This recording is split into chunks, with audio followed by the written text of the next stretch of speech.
Hello दोस्तों, मैं सिर्फ और आप देख रहे हैं टैग। तो दोस्तों, आज की वीडियो में हम बात करने वाले हैं ओप्पो के A36 फ़ोन के बारे में। ओप्पो ने अपना ये फ़ोन लॉन्च कर दिया है और क्या ये फ़ोन आपके लिए बेस्ट है, क्या ये फ़ोन आपको लेना चाहिए, पूरी डिटेल में आज हम आपको इस वीडियो में बताने वाले हैं कि क्या कंपनी ने इसका जो प्राइस रखा है उस हिसाब से ये फ़ोन आपके लिए बेस्ट है या नहीं। तो दोस्तों, आज की वीडियो में हम आपको ये बताऊँगा कि क्या जो इसका प्राइस कंपनी ने रखा है उस हिसाब से ये फ़ोन बेस्ट है या बिल्कुल बेकार है।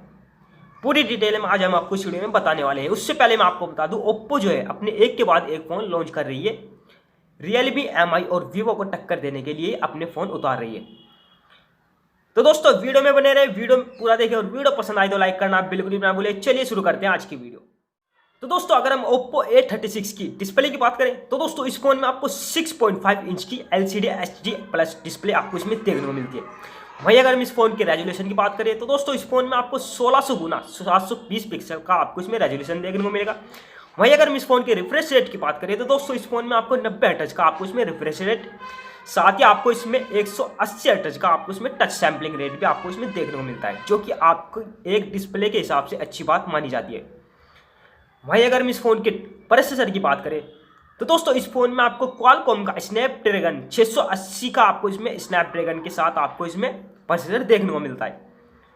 अगर बात करें स्क्रीन की और प्रोसेसर की कि ये फ़ोन लैग होगा या नहीं होगा, या गेमिंग के मामले में ये फ़ोन कैसा है, तो आपको बता दें 680 जो स्नैपड्रैगन का प्रोसेसर आता है वो ठीक ठाक नहीं, बहुत अच्छा माना जाता है गेमिंग के मामले में। साथ ही अगर आपको 90 हर्ट्ज की रिफ्रेश रेट डिस्प्ले में देखने को मिल रही है और 180 हर्ट्ज का टच सैम्पलिंग रेट देखने को मिल रहा है, तो एक और अच्छी बात इसमें मानी जाएगी। तो दोस्तों सीधा सीधा अगर मैं आपको बताऊं तो ये फ़ोन आपका लैग नहीं होने वाला है अगर आप गेमिंग के मामले में ये फ़ोन देख रहे हैं तो दोस्तों अगर हम इस फ़ोन के ऑपरेटिंग सिस्टम की बात करें तो दोस्तों इस फ़ोन में आपको कलर OS 11.1 बेस्ड एंड्रॉइड 11 पर काम करने वाला आपका ऑपरेटिंग सिस्टम आ जाता है, जो कि लेटेस्ट वर्जन आपको और एंड्रॉइड 11 अगर मिल रहा है तो अच्छी बात मानी जाएगी। वहीं अगर हम इस फ़ोन के रैम की बात करें तो दोस्तों इस फोन में आपको 8 GB का रैम देखने को मिलेगा। साथ ही साथ इस फोन में आपको स्टोरेज जो है 256 GB का आपको इसमें स्टोरेज देखने को मिल जाएगा, जो कि इंटरनल मेमोरी के साथ आता है। अगर हम इस फोन में एक्सपेंडेबल मेमोरी बढ़ाएं, यानी कि मेमोरी कार्ड के जरिए इस एक्सपेंडेबल मेमोरी बढ़ाना चाहें, तो आप 1 TB तक आप इसमें मेमोरी कार्ड के जरिए इसका स्टोरेज बढ़ा सकते हैं। तो दोस्तों इसमें आपको 8 GB रैम देखने को मिल रहा है और 256 GB की इसकी खुद की मेमोरी है, जो कि अच्छी बात ही है। अब बात करते हैं इस फोन के कैमरे की। तो दोस्तों इस फोन में आपको ड्यूअल कैमरा सेटअप देखने को मिलता है, जो कि प्राइमरी कैमरा है आपका 13 MP का और जो सेकेंडरी लेंस है वो आपका 2 MP का देखने को मिलता है। वहीं अगर हम इस फोन के फ्रंट कैमरे या सेल्फी कैमरे या वीडियो कॉलिंग कैमरे की बात करें तो दोस्तों इस फोन में आपको 8 MP का फ्रंट कैमरा भी देखने को मिलता है। अब बात करते हैं इस फोन की बैटरी की। तो दोस्तों इस फोन में आपको 5000 mAh की बड़ी बैटरी देखने को मिलेगी। साथ ही आपको इसमें 10 वाट का चार्जिंग भी आपको इसमें देखने को मिलता है। वहीं अगर हम इस फोन की कनेक्टिविटी की बात करें तो दोस्तों इस फोन में आपको डुअल 4G का सपोर्ट देखने को मिलेगा। साथ ही साथ आपको इसमें डुअल बैंड वाईफाई और ब्लूटूथ 5.0 और साथ ही आपको इसमें GPS और AGPS भी आपको इसमें देखने को मिलता है और 3.5 mm का हेडफोन जैक आपको इसमें देखने को मिल जाता है। वहीं अगर हम इस फोन के प्राइस की बात करें तो दोस्तों इस फोन का प्राइस जो है अभी ये चीन में लॉन्च हुआ है और इसका प्राइस रखा है कंपनी ने 1599 CNY, यानी कि चाइनीज जो रुपीज़ है वो 1599 रुपीज़ है। अगर हम इस फ़ोन को 1599 से कन्वर्ट करें इंडियन रुपीज़ में तो आपका मिलता है ये 18,500 रुपये में। तो दोस्तों आपको बता दें चीन में अभी ये फ़ोन लॉन्च हुआ है और कुछ टाइम में ये अभी भारत में आने वाला है, 1 महीने बाद आपका ये फ़ोन आ जाएगा। अब बात करते हैं कि ये फ़ोन आने के बाद आपको परचेज करना चाहिए या नहीं करना चाहिए।